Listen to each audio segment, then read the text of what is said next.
ओम शांति। 5 दिसंबर 2023 की मधुर महावाक्य। मीठे बच्चे, कल्याणकारी बाप अभी तुम्हारा ऐसा कल्याण कर देते हैं जो कभी रोना ना पड़े। रोना अकल्याण व देहाभिमान की निशानी है। प्रश्न: किस अटल भावी को जानते हुए तुम्हें सदा निश्चिंत रहना है? उत्तर: तुम जानते हो कि इस पुरानी दुनिया का विनाश अवश्य होना है। भल पीस के लिए प्रयास करते रहते हैं, लेकिन नर चाहत कुछ और। कितना भी कोशिश करे, यह भावी टल नहीं सकती। नेचुरल कैलेमिटीज़ आदि भी होनी है। तुम्हें नशा है कि हमने ईश्वरीय गोद ली है। जो साक्षात्कार किए हैं वह सब प्रैक्टिकल में होना ही है, इसलिए तुम सदा निश्चिंत रहते हो। ओम शांति। विश्व में मनुष्यों की बुद्धि में भक्ति मार्ग का ही गायन है, क्योंकि अभी भक्ति मार्ग चल रहा है। यहाँ फिर भक्ति का गायन नहीं है, यहाँ तो बाप का गायन है। बाप की महिमा करनी होती है। जिस बाप से इतना ऊंच वर्षा मिलता है, भक्ति में सुख नहीं है। भक्ति में रहते हुए भी याद तो स्वर्ग को करते हैं ना। मनुष्य मरते हैं तो कहते हैं स्वर्गवासी हुआ, तो खुश होना चाहिए ना। जबकि स्वर्ग में जन्म लेते तो फिर रोने की तो दरकार ही नहीं। वास्तव में यह सच्ची बात तो है नहीं कि स्वर्गवासी हुआ, इसीलिए रोते रहते हैं। अब इन रोने वालों का कल्याण कैसे हो? रोना दुख की निशानी है। मनुष्य रोते तो हैं ना। बच्चे जन्मते हैं तो भी रोते हैं, क्योंकि दुख होता है। दुख नहीं होगा तो जरूर हर्षित रहेंगे। रोना तब आता है जब कोई ना कोई अकल्याण होता है। सतयुग में कभी अकल्याण नहीं होता, इसलिए वहाँ कभी रोते नहीं। अकल्याण की बात ही नहीं होती। यहाँ कभी कमाई में घाटा पड़ता है या कभी अन्न नहीं मिलता तो दुखी होते हैं, दुख में रोते हैं। भगवान को याद करते हैं कि आकर सभी का कल्याण करो। अगर सर्वव्यापी है तो किसको कहते हैं कल्याण करो? परमपिता परमात्मा को सर्वव्यापी मानना बड़े से बड़ी भूल है। बाप है सबका कल्याणकारी, वह एक ही कल्याणकारी है, तो जरूर सबका कल्याण करेंगे। तुम बच्चे जानते हो परमपिता परमात्मा हमेशा कल्याण ही करते हैं। अब वह परमपिता परमात्मा कब आए जो विश्व का कल्याण करे? विश्व का कल्याण करने वाला और तो कोई है नहीं। बाप को फिर सर्वव्यापी कह देते हैं, कितनी भारी भूल है। अभी बाप अपना परिचय देकर कहते हैं मनमना भव, इसमें ही कल्याण है। सतयुग त्रेता में कोई भी हालत में अकल्याण होता नहीं। त्रेता में भी जबकि राम राज्य है तो वहाँ शेर बकरी इकट्ठे जल पीते हैं। हम राम सीता के राज्य की इतनी स्तुति नहीं करेंगे, क्योंकि दो कला कम हो जाने से कुछ ना कुछ सुख कम मिलता है। हम तो पसंद करते हैं स्वर्ग जो बाप स्थापन करते हैं, उसमें पूरा वर्षा पाएं तो बहुत अच्छा है। ऊंचते ऊंच बाप से वर्षा ले हम कल्याण करें। हर एक को अपना कल्याण करना है श्रीमत पर। बाप ने समझाया है, एक है आसुरी संप्रदाय, दूसरा है देवी संप्रदाय। अभी एक तरफ रावण राज्य है, दूसरे तरफ मैं देवी संप्रदाय स्थापन कर रहा हूँ। ऐसे नहीं कि अभी देवी संप्रदाय है, आसुरी संप्रदाय को मैं देवी बना रहा हूँ। कहेंगे देवी संप्रदाय तो सतयुग में होता है। बाप कहते हैं इस आसुरी संप्रदाय को देवी संप्रदाय भविष्य के लिए बनाता हूँ। अभी है ब्राह्मण संप्रदाय, देवी संप्रदाय बन रहा है। गुरु नानक ने भी कहा है मनुष्य से देवता, परंतु कौन से मनुष्य हैं जिनको देवता बनाएंगे? वो ड्रामा के आदि मध्य अंत को तो जानते नहीं। सृष्टि के आदि में जो लक्ष्मी नारायण श्रेष्ठाचारी हैं, वह भी आदि मध्य अंत को नहीं जानते।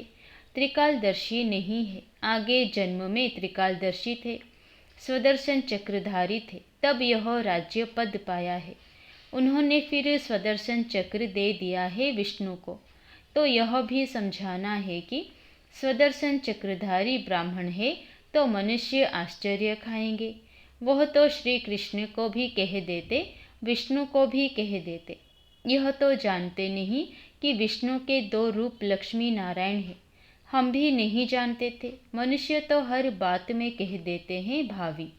जो होने वाला है उसको कोई टाल नहीं सकते। यह तो ड्रामा है। तो पहले पहले बाप का परिचय दे या ड्रामा का राज समझाएं, सो भी जब बाबा की याद हो। पहले पहले बाप का परिचय देना चाहिए। बेहद का बाबा शिव बाबा तो मशहूर है। रुद्र बाबा भी नहीं कहते, शिव बाबा नामी ग्रामी है। बाप ने समझाया है कि जहाँ जहाँ भक्त हैं उन्हों को जाकर समझाओ। अखबार में पढ़ा था, मनुष्य कहते हैं कि हिमालय की इतनी मिलियन एज है। अब हिमालय की कोई आयु होती है क्या? यह तो सदैव है ही। हिमालय कभी गुम होता है क्या? यह भारत भी अनादि है। कब रचा गया उसकी एज नहीं निकाल सकते। वैसे हिमालय के लिए भी नहीं कह सकते कि यह कब से है। इस हिमालय पहाड़ की आयु गिनी नहीं जाती। ऐसे थोड़े ही कहेंगे कि आकाश की व समुद्र की आयु इतनी है।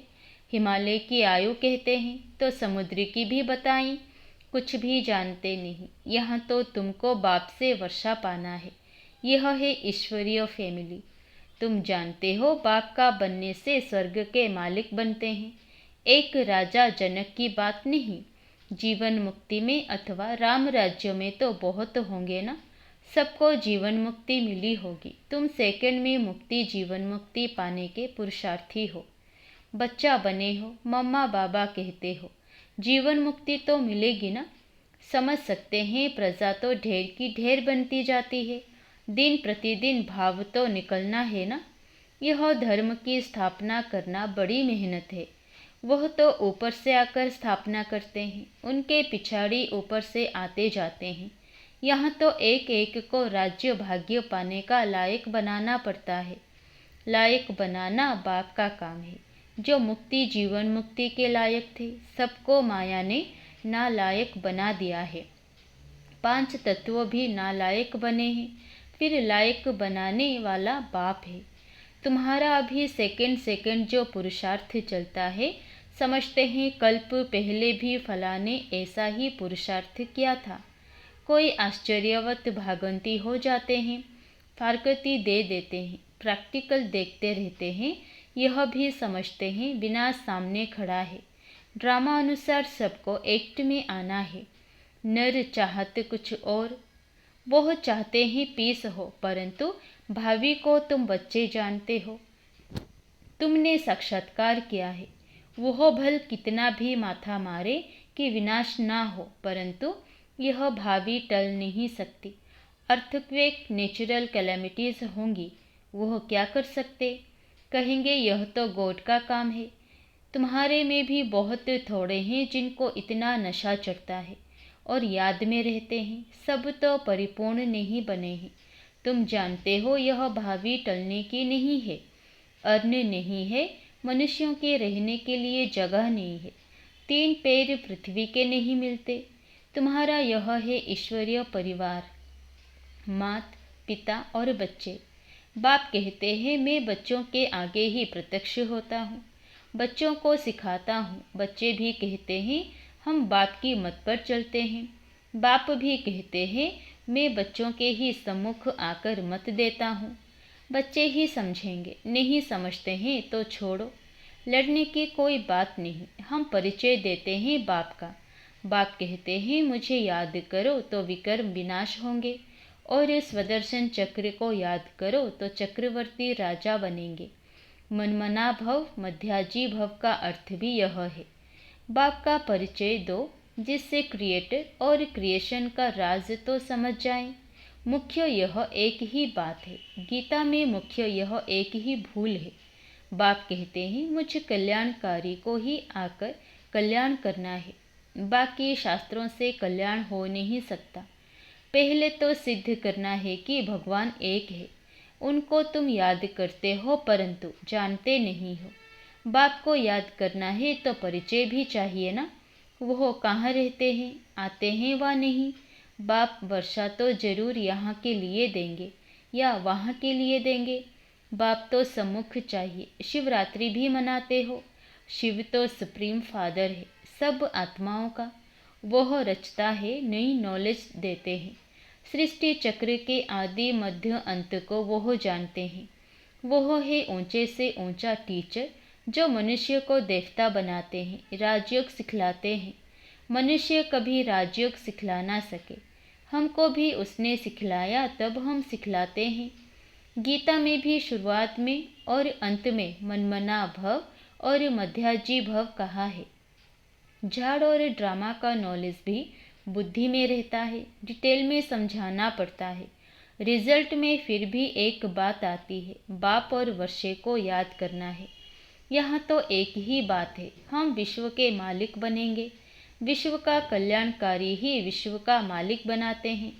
स्वर्ग का मालिक बनाएंगे, नरक का थोड़े ही मालिक बनाएंगे। दुनिया यह नहीं जानती कि नरक का रचयिता रावण है, स्वर्ग का रचयिता बाप है। अब बाप कहते हैं, मौत सामने खड़ा है, सबकी वानप्रस्थ अवस्था है। मैं लेने आया हूँ, मुझे याद करो तो विकर्म विनाश होंगे।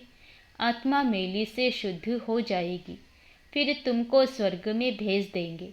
यह निश्चय बुद्धि से किसको समझाना है, तोते मुआफिक नहीं। निश्चय बुद्धि को फिर रोने की व देह अभिमान में आने की बात नहीं रहती। देह अभिमान बहुत गंदा बना देता है। अब तुम देही अभिमानी बनो, शरीर निर्वाहार्थ कर्म करो। वह तो कर्म सन्यासी बन जाते हैं। यहाँ तो तुमको गृहस्थ व्यवहार में रहना है, बच्चों को संभालना है। बाप को और चक्र को जानना तो बहुत सहज है। बाप को कितने बच्चे हैं, फिर उनमें कोई सपूत है, कोई कपूत है।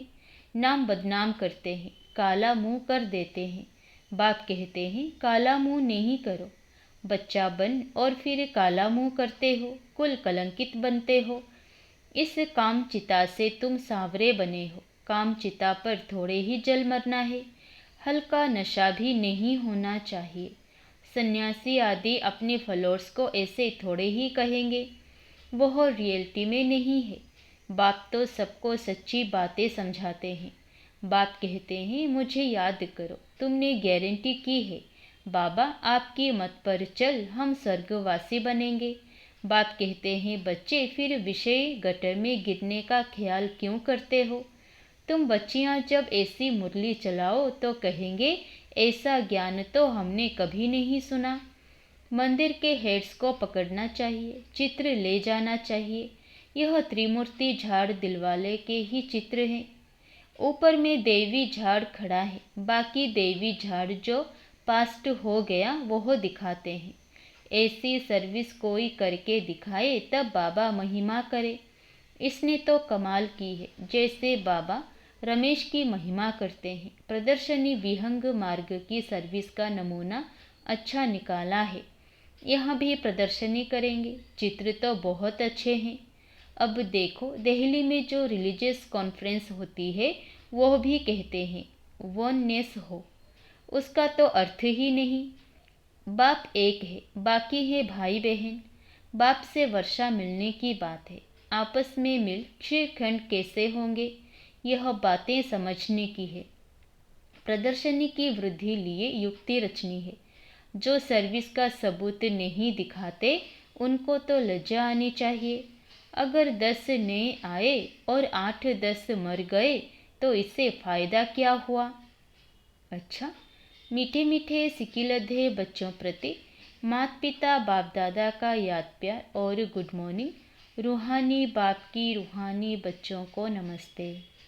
धारणा के लिए मुख्य सार। पहला, शरीर निर्वाह अर्थ काम करते देही अभिमानी रहने का अभ्यास करना है। किसी भी परिस्थिति में रोना व देह अभिमान में नहीं आना है। दूसरा, श्रीमत पर अपना और दूसरों का कल्याण करना है। सपूत बन बाप का नाम वाला करना है। वरदान, व्यर्थ संकल्पों को समर्थ में परिवर्तित कर सहज योगी बनने वाली समर्थ आत्मा भव।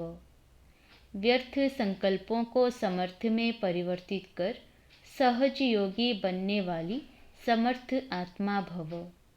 कई बच्चे सोचते हैं कि मेरा पाठ तो इतना दिखाई नहीं देता, योग तो लगता नहीं, अशरीरी होते नहीं, यह है व्यर्थ संकल्प। इन संकल्पों को परिवर्तित कर समर्थ संकल्प करो कि याद तो मेरा स्वधर्म है, मैं ही कल्प कल्प का सहज योगी हूँ। मैं योगी नहीं बनूंगा तो कौन बनेगा। कभी ऐसे नहीं सोचो कि क्या करूँ, मेरा शरीर तो चल नहीं सकता, यह पुराना शरीर तो बेकार है। नहीं, वहाँ वहाँ के संकल्प करो, कमाल गाओ इस अंतिम शरीर की, तो समर्थी आ जाएगी। स्लोगन: शुभ भावनाओं की शक्ति दूसरों की व्यर्थ भावनाओं को भी परिवर्तन कर सकती है। शुभ भावनाओं की शक्ति दूसरों की व्यर्थ भावनाओं को भी परिवर्तन कर सकती है। अच्छा, ओम शांति।